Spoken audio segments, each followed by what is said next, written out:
Welcome to Fireteam Chat, IGN's Destiny show. Thank you for joining us. Joining me today is CJ Gibson. What's up? Fran Mirabella. Hey, Guardians. Sean Finnegan. Hello. We let him talk today. Thank you This is for a that. new intro. On today's show, we're going to be talking about our reactions to the reveal now that we've had some time to let it all sink in. We're going to talk about some follow-ups to the news that came out of that event, and we're going to talk about changes coming to Destiny 2. Let's get right into it. CJ, you were there. I was Fran, there. you were there. Yeah, I was. Sean, You were was not there. you were not there. What was it like watching back home? I mean, it was cool because we make a really big production of these reveals here, and so we took a lot of time to do a great pre and post show that Damon and Jose hosted. There was a lot of great analysis and a great reaction content, and then sitting here and watching it with the people in the control room, like Duggan and Alexio and Jose and Damon out here on the stage, like it was nice to like sit back and kind of be a fan. It was cool. Was anybody getting hyped? Yeah, I mean, I was. You were? Yeah. I was, Duggan himself is a fan, but didn't play too much of the first one because he's a PC guy. But I was sitting there That like, BNet news. well, I mean, that beat yeah, news yeah. he was wigging out about. But even just during that intro cinematic leading into the gameplay demo, I was like smiling ear to ear. It was just everything I kind of wanted to see. Yeah, I don't know if we got a chance to talk about that on our reveal and review, the after show that we did late at night. Go.ign.com/Destiny2Live. There You can watch all of our content from the reveal. We were tired. It was fun. Did, yeah. So Sean produced that pre and post show, as we called it, around the press conference in the morning. We followed up at 8 p.m. Pacific time with this, like, man, we barely made it in that room alive. But we did it, and we were alive for about 90 minutes just reacting. But I was trying to remember, I don't know if we talked about, call it the sensation of when we first saw it. And I was resonating from what you just said, Sean. I was like, when I saw, like, Zavala, like wake up. Oh, And that I cinematic was fantastic. I totally, So I just when I did it, I got like goosebumps. Like that's what we want to see is that like cinematic power. And man, like I'm stoked to see more of those scenes. And that's what I just keep saying, man. I'm afraid there's not enough of them now because they're so good. Dude, it did that fantastic thing that you're supposed to do in filmmaking. Show, don't tell. Don't tell me how ghosts work in the grimoire. Show how they work. And they did that with Zavala. Oh, ghosts revive people. Oh, all the ghosts are gone. That's going to be a big deal for Destiny 2. And I think anybody can understand that. Yeah, having seen I the thought it. cinematic. Yeah, like just that. It was so easy to describe now. Like we fight, we die, we live again. Yeah. Like, oh yeah, that is how it works. Like, thank you for explaining that. Like, but it was done in like 3 seconds. It's funny that I was talking to people about this story, and like, even though I know a lot more, like just again that cinematic where it was like, yeah, there's this big dude up in the sky that has all this power and this light, and like an orb. the Traveler, obviously. But meaning it just like it's pretty simple to understand now the way they've broken it down, and there's like these 3 amazing, vanguards around you that have these superpowers that you probably can gain, right? That you're seeing in it, and I don't know. I feel like they're doing a really good job with like it's easy to understand and it looks really cool. So now that it's settled, CJ, for you, how do you feel about the reveal of Destiny 2? Are you still as excited for it as you were at the event? Excited, yeah. I mean, just even that moment after you realize you're in the tower fighting, watching that ship come up and do whatever it's doing to the Traveler, and you're just like, uh-oh, this isn't good. And like the 6 like prongs come out, and it's like, is the Traveler dying? Is it gonna get split in half? They're trying to get the light. They're so trying that to like Gary... like take the light. Yeah, so you have to take out Gary. But yeah, that kind of stuff still resonates with me.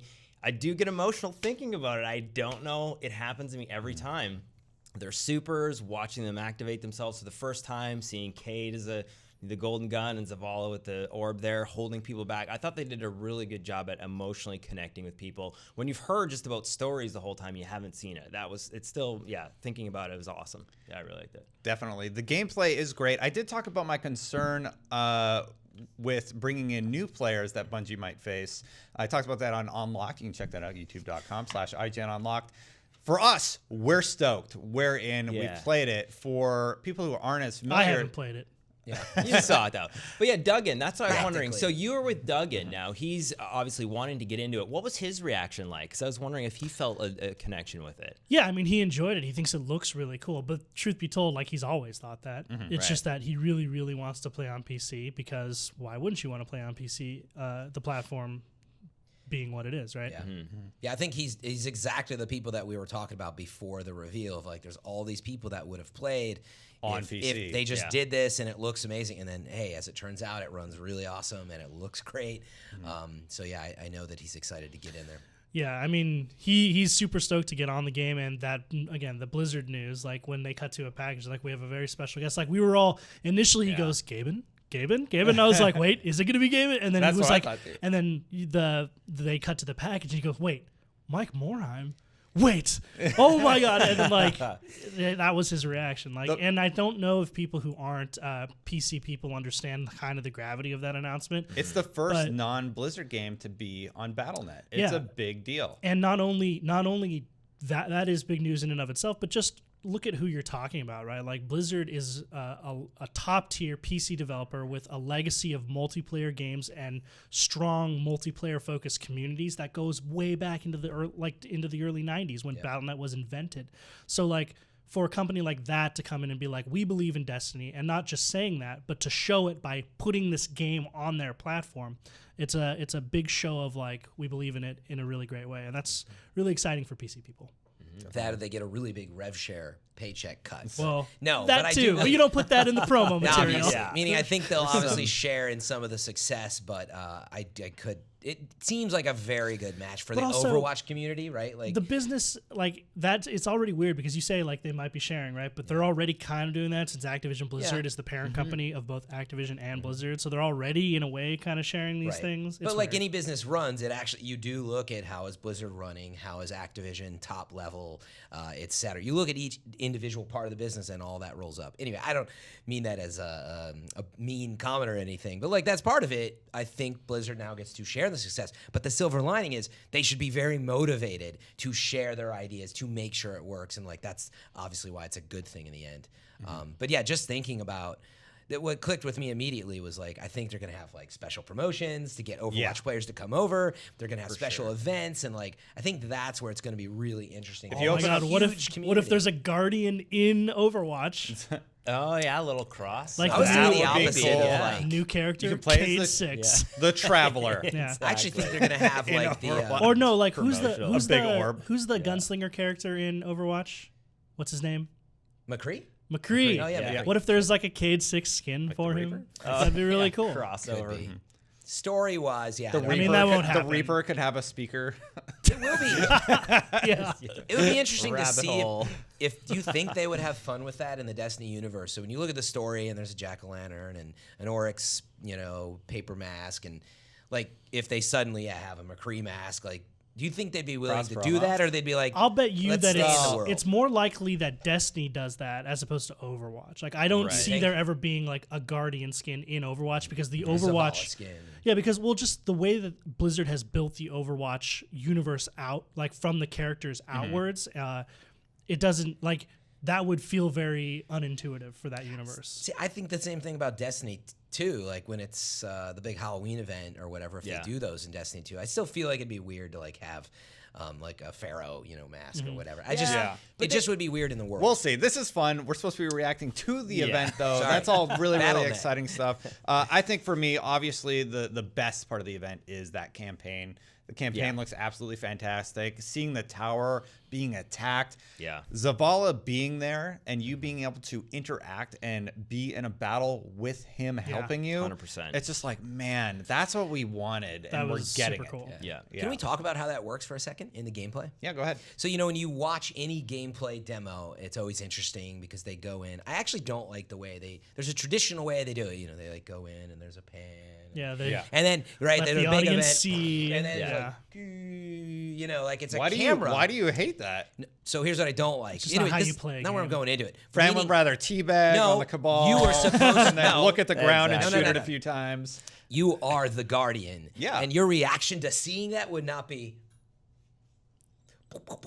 So no problem. It looks nice and it's Close your eyes. smooth. Ah!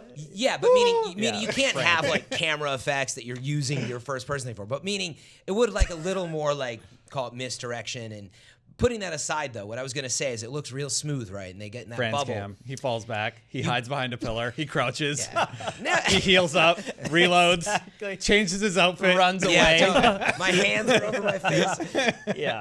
But no, what I was getting at is the actual gameplay I thought was interesting. When you see Zavala, where he's like, I forget what he says. It's like, they're coming at us again, get jump in the with me or bubble, whatever. yeah. So when they did the demo, like I don't know, I didn't think about it yet. Then when I actually played it, you're there the first time, conveniently, however it works, you happen to be in the right spot, I think.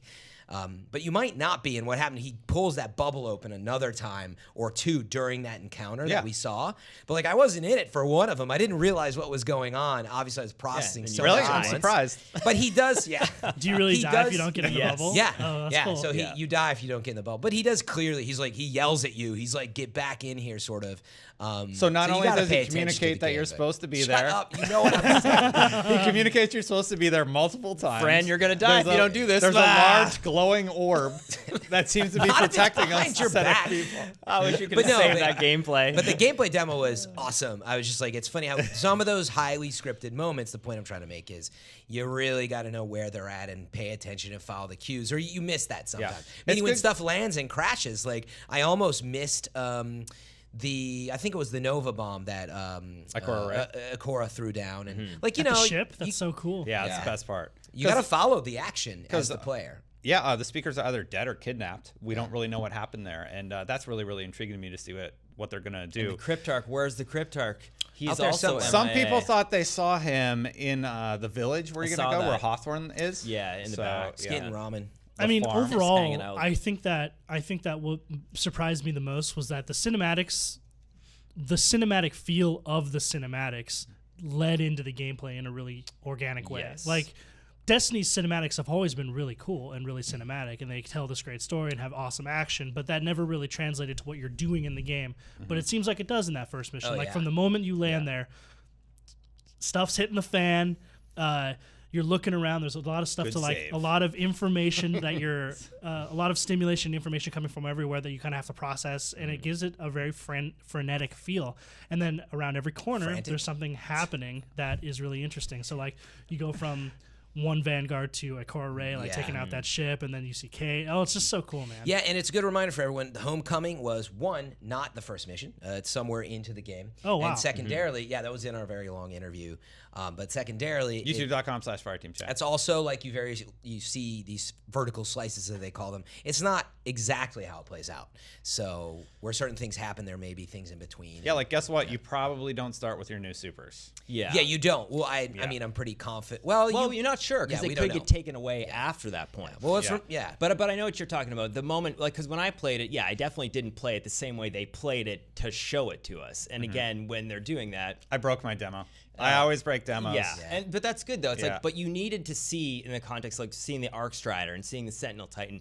That's why they do that. But I know what you're saying. and they when should I do jumped that. into They it, should. yeah, I know what you're saying. When I jumped into it, I played it very differently than, oh hey, when's this guy gonna activate his super? We're just gonna frame this up perfectly. Like I again, played it looking back at perfectly, it, exactly like they did. no, you did not, Destin. I was watching you. You died. That's okay. But it No, is I didn't. fun. Yeah, it is really fun. Yeah. Again, I'm not Oh, they knocking threw me off the ledge. yeah. the way they do that demo. You can't confuse the audience. You have to do it. I just mean it'd be nice if someone figured out how to do a little more like that's a frantic scene, you know. Okay, Mr. Director. But I'm kind of a video guy. I know he's a video guy. I thought it think was great. perfect. Yeah, because was great. Perfect when you even. come into it, You there's did a lot of stuff wonderfully, Bungie. happening. It was awesome. I because told you I got needed, chills. Yeah, you needed that. So why would you ask them to do I it got another chills. way? They should change everything. Exactly. I know what I you're see how it's gonna saying. be. When you get behind the controller, You said it's perfect and it gave you chills, and you're telling didn't them say to perfect. change it. I'm Sorry. saying that as you direct 99.9 these from gameplay Mirabella. things. All right, I'm gonna make it more clear 7.9. as we direct these gameplay demos from behind the gun when that you're supposed to be the guardian. I would like to see a little more of how they would be looking, not how someone on a stage would be slowly panning. I get it. And it's a super minor comment. I'm not taking away from what they've seen. I just had to laugh at how it's like every demo at E3. Wait for Yes. them in 2 weeks. That's exactly what they do. When you watch it back a second time, I admit I did But feel I mean, that same the way thing is, also. it's for the but audience. It is, yeah. You needed So they you can needed It's to a capture showcase all of those gameplay to give moments. people an idea of what it could be. You can get a little more video direction in there, and it could be a little cooler. Is all that I'm saying. Okay, it's awesome.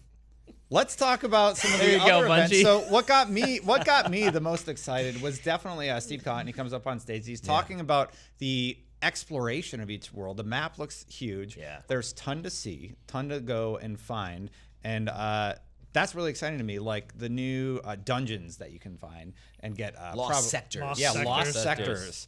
That kind of stuff is really, really interesting to me. No more going to orbit. You can just pop out your Yes. ghost while you're on the ground and go where you need to Map go. to map. Yeah. And we there's didn't a get to map. see that though. Do you there's a have a map. good sense of? You Like- pop out your ghost when you're on the ground and you say, I want to go to the moon, you go straight to the moon. You don't have to go to orbit, then go to the moon. Oh, that, yes. Yes. What I was getting at is in our interview, they talked about adventures, going to, that's a certain type of quest. And then there's the lost sectors. And they were like, basically saying in the middle of the campaign, you're going to get these like notifications. Yeah.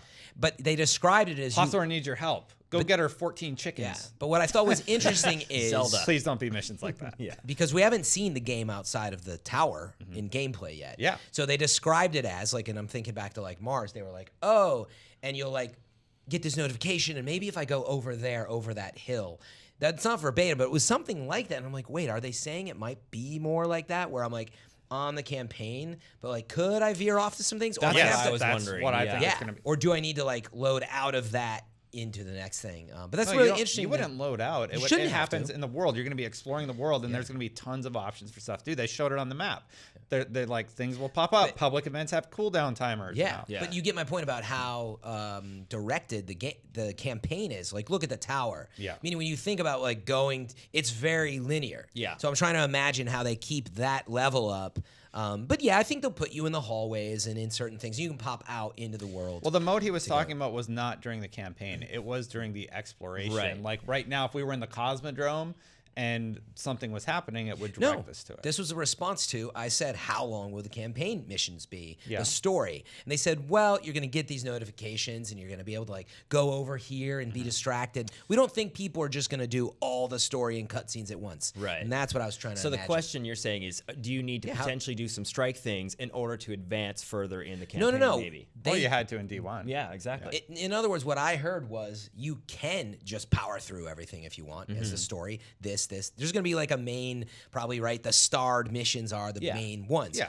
But they were just saying you're going to get these notifications in the middle of it. And I think it's probably both. Maybe you can stay in the world, and as you finish the strike or the mission, you can pop out in your Sparrow and go somewhere else in real time, or you can load over to maybe a farther place is what I was thinking about. Think about Destiny 1. There's a bunch of missions you actually don't have to do during the main campaign, but you would have to go to orbit, then go back to that mission. Now they just kind of happen. They're like, hey, you can go investigate this either now or later. That's what I'm wondering, though, is do I have to go through a load screen for that to happen? No, because it's happening in the same space. Yeah, I think that would be awesome if that's how it Yeah. works, is what I'm saying. And Right? it seems like there's like also way markers and points you can load up different places in the map. They were saying as well Yeah. too. So rather than every time you drop into the Cosmodrome, you just drop in the same spot. You could pick different areas. It seems like now to drop into. My in that my one only environment. question is, can I teleport there or do I need to walk there? Right. That's what I'm saying. So in other words, if I'm on Venus and I just want to go to the Nexus today, you got to go to orbit and load into it. Well, that's gone. The, The going orbit towards part loading. is, but Yeah. my question is, do you still have to load into it? Does it have to Probably. boot up? I don't know. I mean, I don't know Yeah. how you would automatically teleport that. That'd be really interesting. Yeah.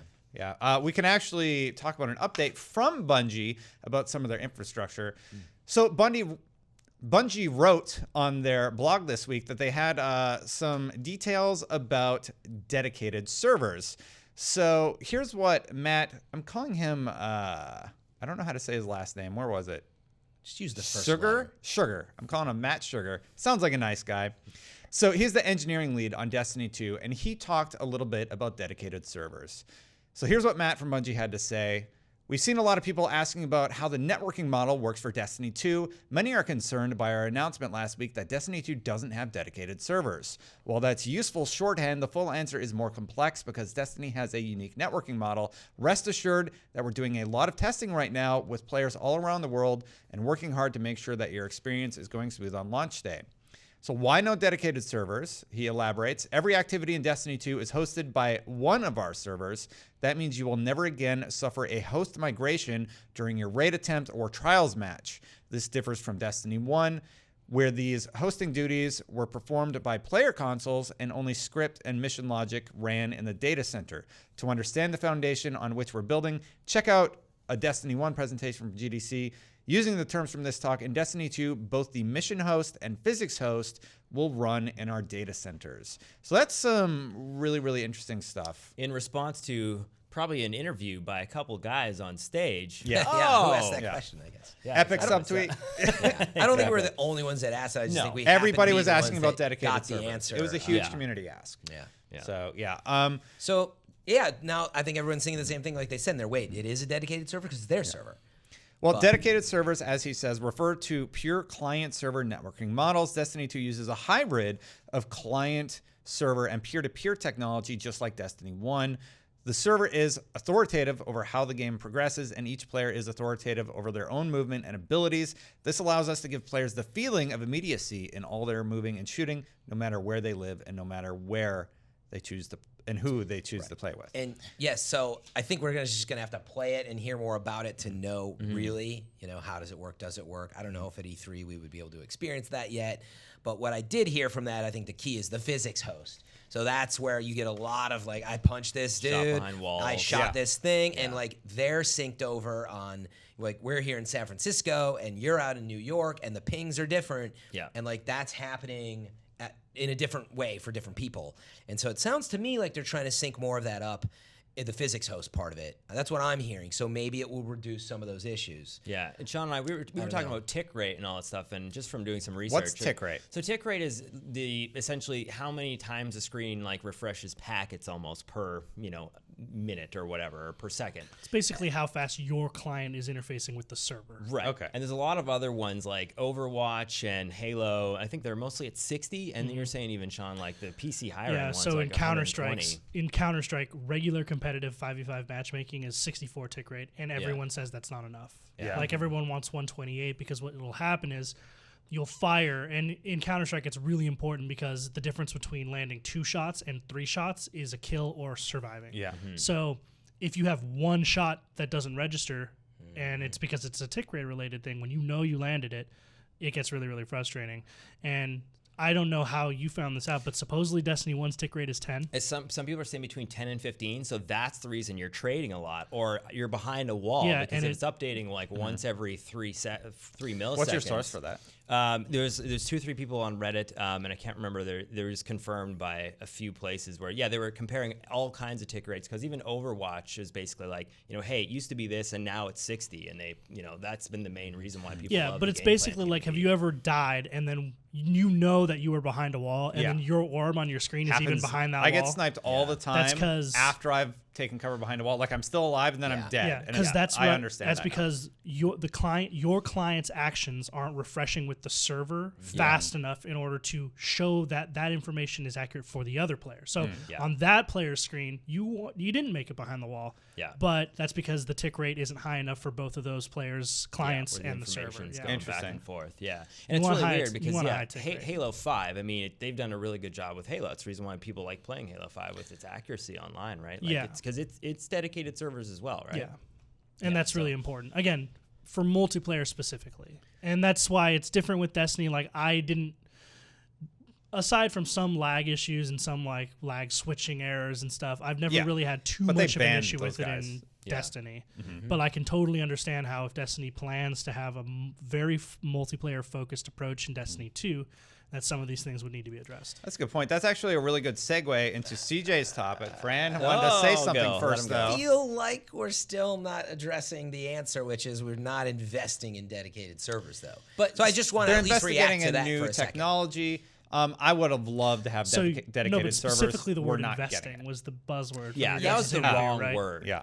You know, because and that, look, that's high pressure situation. Like, Yeah. dude, they were fried. No, for and I sure. understand that. But all I'm Yeah. saying is, like, I think people reacted to, wait, you just don't want to buy them, and that you get it, but you don't want to buy them. Yeah. But then they Why didn't have peer-to-peer? this. Are we trying to save money? Nope. We invested heavily in new server infrastructure for Destiny 2, Yes. including using cloud servers for gameplay for the first time. We really believe this is the best model for all of Destiny 2's very cooperative and competitive experiences. Engineering will always involve trade-offs and cost-benefit analysis, but as a team, we've got no regrets about the unique technology we built for Destiny 2. So they Right. built tech for D2 Yeah, so- Sure, using P2P. And that's the reason it's really Destiny 2 is a very specific model, is because you're not just individual players or groups of players connecting to a server to Yeah. do one match. You're going from activity to activity, from world to world, and all of these things are being controlled in different ways on Bungie's back end. So it requires a little bit more of a different model. I felt satisfied with the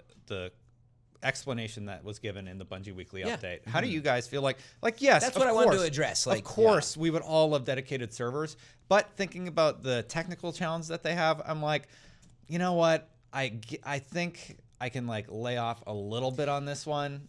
Yeah, and like that's all I want to say is like it is still a big question to be answered. I think there's an expectation of how great dedicated servers can be, and that sort of tends to be the best way to do it. But great. their answer at least was in the right direction. But I do think it's very important. Like we won't know it until we play it. And what I would say is I hope they are very open to still this conversation because if it's not what it could be from an investment level or whatever it is, then I really hope for a game that is looking as strong as it is, that they're open to it. And even just talking about that process more, I think would really help all of us as a community to know that. I'm glad they're willing to talk about it in this update even. And like you said, we won't know until we actually get hands-on and play it. My question was, when I heard no dedicated servers, I'm just like, it's going to be the same as what we thought. it's going to be the same. And how is this game going to be played on a competitive level? It's coming to PC. We all thought, oh, we're going to see Destiny players competing worldwide, and it's going to go crazy. Then we heard no private matches, no dedicated servers. I'm like, so that was the most interesting thing to me. Is the first thing I said to Doug, and I would go, with this game coming to PC, that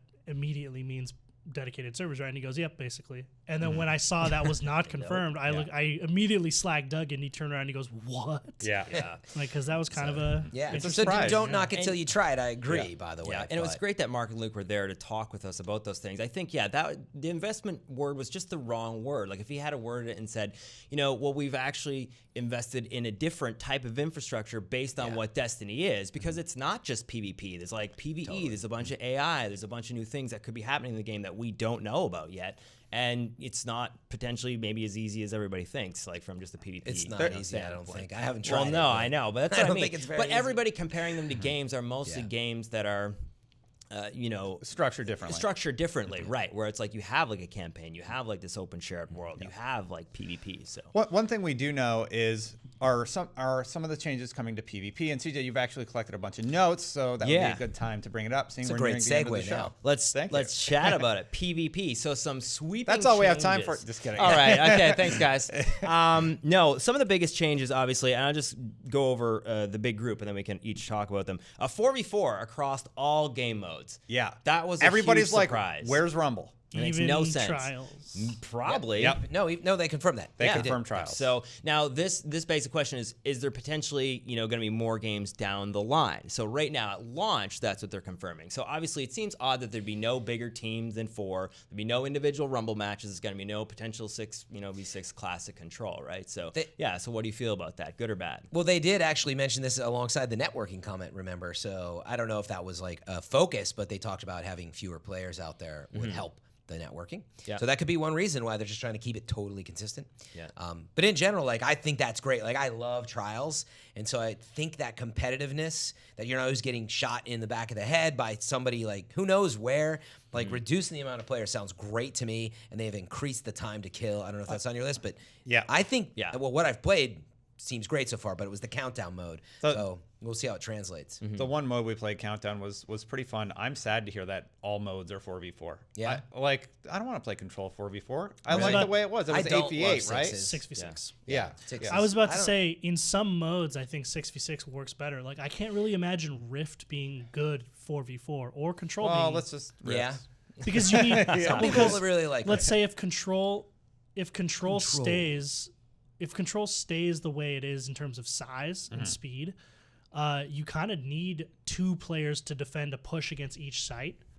And if there's 3 sites, that means one will always be undefended. I just like great being able to play big team battle and stuff But like so- that, and we just don't get that option now. It's a bummer. So that brings up a bunch of different questions. It's like maybe they can make the maps focus specifically for a bunch of different game types. They if talked they're about that. If they want to. from a map design standpoint. But again, If it was 4v4v4v4, that would be fun, but we're not going to get that. It's Halo 2 only- did that. I mean, so there's all these And it things was that- awesome. And it Team was good. doubles. Yeah. So you Yeah. think about those larger maps, the smaller maps. I mean, from a competitive standpoint, I think obviously a lot of the pros and the competitive people who are going to play Destiny are excited. From a casual standpoint, we all said, hey, will there be vehicles? Will there be big team maps? I'm actually really surprised that there isn't. Like that, I was not expecting them to come out of the gate and say that. Yeah, I think 4v4 and... I think 4v4 is the sweet spot for any competitive team-based Of course, yeah. I agree arena there. mode. But kind of what I liked Destiny for was its variation. Was like it's not all like that, right? You have trials for the super hardcore. You have control, which is a very active but team-based, objective focus mode. A clash. Even Rift is like fun. Yeah, I mean, Rift is your classics, just Slayer, Team Slayer, right? And even that's still 6v6 because it just feels more active. I worry that, again, if the map size is changed, this could address that very well, right? But as the maps are pretty big as they are right now, and with less players, it feels like maybe you'll spend a lot of time running around looking for people. But that's PvP, just so people know, is going to feel very different because of that time to kill thing Fran brought up. Yeah. It does not play the same. You have to play more cautiously. The map, the one map we've seen was smaller. It was much more intense. But yeah, to really stress that point, they made a note about we are really thinking about designing around the game mode and the number of players in there. That was like the ideal. And like what I heard from that too, though, I'm like, well, I don't know how you're going to have trials and all this and not reuse maps. But I think what they're looking at is grouping certain map types into certain modes as best they can. And so I know that they've even tried that with some of the rotations in Destiny. But I feel good about that, meaning they know it's 4v4. They're not going to pull the, what's that called, First Light? Yeah. They're not going to pull that mistake. Whatever happened there, we'll never know. I guess it was an experiment, but man, that one didn't work out. I don't think we're going to encounter situations like that. But absolutely, I'd love a 6v6 mode. But like that's where I go down this route of like, I mean, I want everything. But I like how 4v4 is sounding. And especially as someone who plays a ton of trials, I like the intensity of it. And I actually, in sixes, I hate, there's so many nades, getting shot in the back of the head all the time, and you can make jokes about how bad I am or whatever. That's not it. There's too much. Fran complaining There about you shoulder go. charges. No, on that nades, really is I'm like- shocked. Oh, yeah. Did you guys ask about the radar? Yes. So there With was being slower or what? It being better. Yeah, so I don't know if you asked about it. Other people did online. I can't. Again, I gotta confirm sources. That's something because I've watched a number of videos where they said this, where there's a bunch of people saying it. So I think it's fairly accurate that the radar is not as far as the current radar in Destiny 1. So, But does it still Didn't work seem the as same far, way? yeah. it's similar. Yes, It's divided into like quadrants. It's divided into quadrants, yeah. And Yeah. as you get closer, but the range of it is a lot. Okay. Yeah, I I mean, mean, because I know what you're I've saying been a for very Halo. vocal critic. Yeah, you of don't the, like how of far the radar. it In picks out. many times, I would say it's not even that the radar doesn't help me. It's like it often very actively works against me. Right. Like, have you ever just been in PvP and you look at your radar and it's blinking, like there's a red dot right on you, so someone's literally right next to you, and you spin around, and there's no one to be found, Yeah. and you're like, and Well, then they you just like get, ran under you or something. yeah, or and, you just get punched in the face, and you're like, Yeah, yeah, okay, that's cool. Or you see on the edge of your radar a ping, and you're like, oh, someone's in this direction, and then you turn, and they're literally like 5 feet in front of you, and you're like, oh my god, like way closer. That whole point, that whole middle section where they're not on the edge of their radar and it's not blinking in the middle, that could be anywhere from like 5 feet to 50 feet. Yeah. It's different now. You're still going to encounter those problems, by the way it's designed.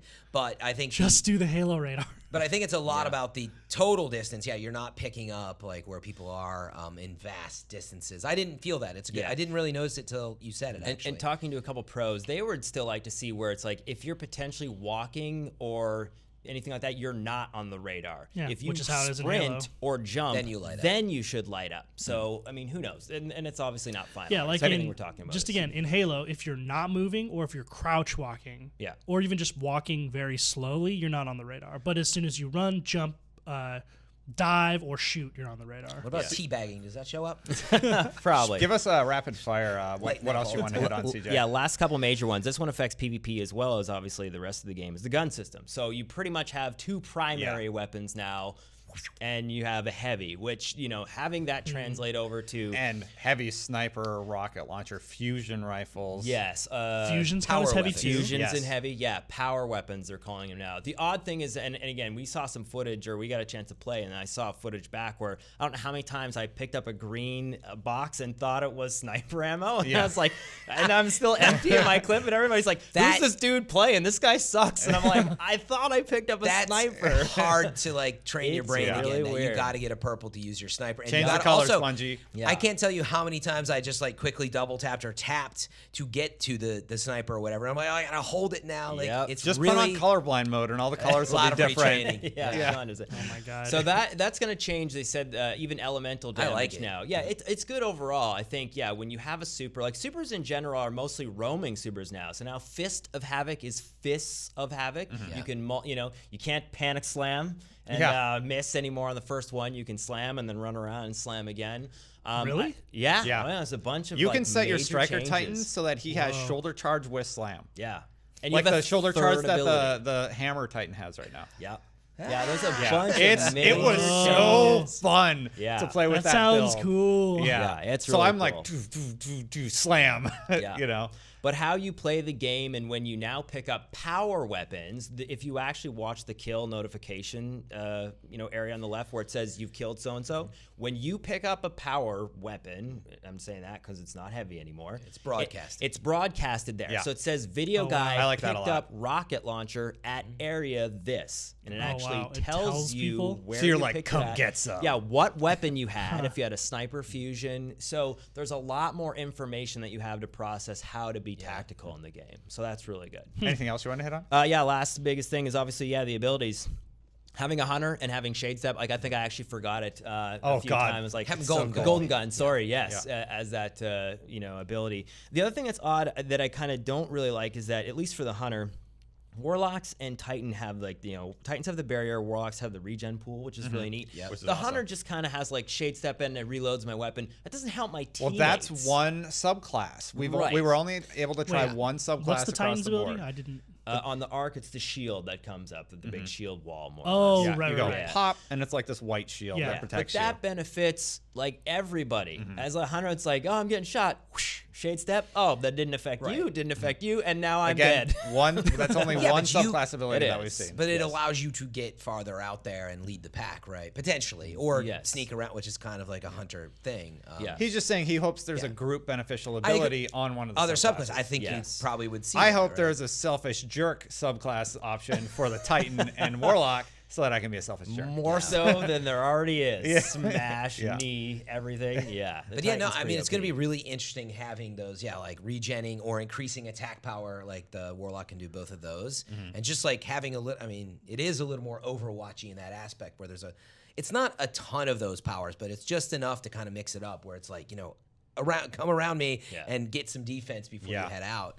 Could be very interesting to see how people dive into those. that Could also be game breaking in some aspects, but it's too early to say. That I think regen it's gonna be pool fun. is a huge advantage. Yeah. Like it really, really helps you out. Yeah. So those are the main ones. I think the only other details about it, stuff like when you're being revived, if you take damage, the wheel resets. Did That's you something. notice that? That's something we noticed in trials this weekend. you Now, said- when you get tagged with a grenade, it yeah. seemed like I can't confirm this, but it Yeah. seemed like because it happened 3 or 4 or 5 times. Yeah. when we were playing trials. I'm doing a revive. I get tagged with a grenade. Revive stops. Yeah. And in Destiny 2, that's actually a mechanic they're implementing where Yes. they want you to finish the encounter and then get the revive. Oh, so you can Well, stop revive with a grenade? No, Or in with general, damage. taking damage. Yeah. Oh, So wow. if you're trying Which to res somebody, is the you way can't it it res hit. always popped? should have been, No. because there were times when, like in trials, you'd get a pick, right, and Yeah. then when you get a pick, you push onto that orb so that they can't quick revive them. But Yeah. even then, if they were fast or they had an overshield, they could just run by the orb and quick Yeah. rise them as they're Get taking the damage and overshield get it. there. Like, Then you Yeah. both have overshield. And Yeah, I think But I even- like that. Gameplay slowed down so much with even just that one Yeah. little thing. And already the time to kills increased. Yeah.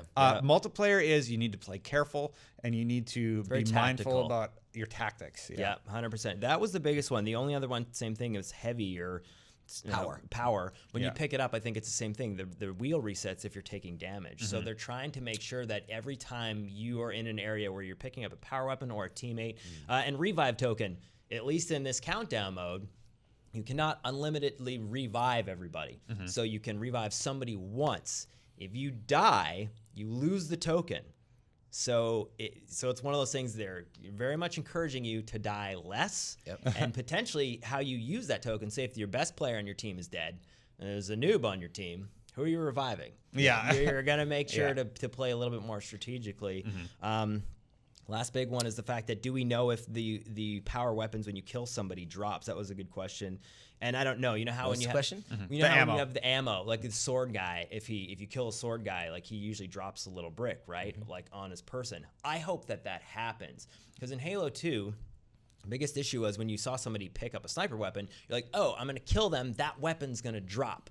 I can get that. Now it's like if you kill the person who's got the power weapon and there's no additional way for you to get that ammo, it sucks that you're just going to be waiting there for another like 60 seconds, 90 seconds to get it. Like I still don't understand their one to eliminate all. Yeah, kind like of why can't power you hunt weapons. someone down for the remaining ammo? Yeah. That's kind of what you're saying. Yeah. So exactly. just drops in general. We didn't see engrams. We didn't get armor rewards at the end of matches. We weren't able to inspect our gear. There's a ton of questions There is. left on the table about Destiny 2. Yeah. Thank you, CJ, for your PvP notes. Yeah, we those are actually some of need the to main wrap it ones. up for the day. There's a ton more to cover, and we're going to be back next week, Friday, with another Fireteam Chat right here at IGN. We're in full E3 planning mode, so expect a lot there. Obviously, IGN.com is going to be the place to be for all of your E3 needs. Yeah. If you listen to the audio version, please leave us a review as it helps us grow. And anything else we should hit on, Fran? I would just really reinforce that E3 is coming. It kicks off June 10th around 11 a.m. on IGN Live, and we're on like every platform possible out there. But just check out Xbox, IGN. PS4, your iPhone. Yeah. Check out Android phone. IGN.com/E3 for that info. But we have a live show that's running from Saturday all the way through Thursday, and it's just going to be action-packed. And I'm sure there'll be some Destiny 2 I stuff hope in there, so. yeah, I'm sure there will be. Yeah. So And I'm a special excited. special thank you for all the creators who were involved in helping yeah. us make a video. Oh, actually, yeah. we did That was last really time. fun. Yeah, it was a really good video. And yeah, just And it was good to see everybody. yeah, it was nice. Yeah. Yeah. That piece is on Fireteam Chat right now, Yes. right? So be Yeah. sure to check out youtube.com/Fireteam Chat or on IGN under our show page for Fireteam Chat. But a really cool community piece where they all reacted. What I really liked about that piece, which CJ edited and produced, it was awesome. You got to hear like about their favorite powers and stuff that they're into, and you get to see all that. It's a really nice piece, so be sure to check it out. And Sean, thank you for producing the pre and post show. Yeah, man. Absolutely. It was a Great. pleasure. Yeah, a lot of that's fun. great. Definitely. All right, that's all we have time for today. Thank you, Guardians, for joining us. And until next time, Guardians out. I hope you liked the show. Thank you for watching. Hey, if you listen on iTunes, leave us a review. And if you like all Destiny coverage, then you can go over to youtube.com/Fireteam Chat and subscribe right now. Also, we made this little thing. Check it out. I'll just sit here. I'll wait. How's your day going? Hope you're having a good day. I'm a little tired.